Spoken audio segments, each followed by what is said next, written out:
বন্ধুরা, আর 40 দিন পরে শুরু হবে ফুটবলের জমজমাট আসর কোপা আমেরিকা। তো এবারের কোপা আমেরিকা সামনে রেখে ইতিমধ্যে ব্রাজিল দল তাদের স্কোয়াড ঘোষণা করে ফেলেছে। এখন পর্যন্ত আর্জেন্টিনা দল কোপা আমেরিকার জন্য তাদের স্কোয়াড ঘোষণা করেনি।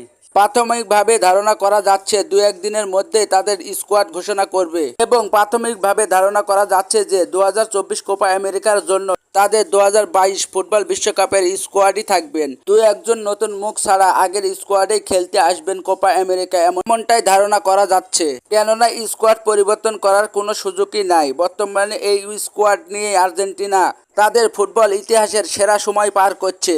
বর্তমানে ফিফা র্যাঙ্কিংয়ে আর্জেন্টিনা রয়েছে 1 নম্বরে। এবারে 2024 কোপা আমেরিকায় মেসি ও ডিমারিয়ার উপর নজর থাকবে বেশি। কেননা 2024 কোপা আমেরিকা মেসি এবং ডিমারিয়ার হয়তোবা শেষ কোপা আমেরিকা। বর্তমানে মেসি ও ডিমারিয়ার বয়স 38 বছর বয়সে সব ফুটবলারই অবসর নেওয়ার কথাই ভেবে যায়, কিন্তু মেসি এবং ডিমারিয়া অন্যদের চেয়ে আলাদা। এই বয়সেও তারা ফর্মে তুঙ্গে রয়েছে। তো দেখা যাক 2024 কোপা আমেরিকায় আর্জেন্টিনা কেমন খেলে। সবশেষে একটি কথা বলি, এবারের কোপা আমেরিকার জন্য আর্জেন্টিনার কোচ লিওনেল স্কলোনি শক্তিশালী স্কোয়াড দিবেন, এমনটাই আশা করা যাচ্ছে। বন্ধুরা, ফুটবলের সব সত্য এবং তাজা খবর পেতে আমাদের এই চ্যানেলটি সাবস্ক্রাইব করে আমাদের পাশেই থাকুন।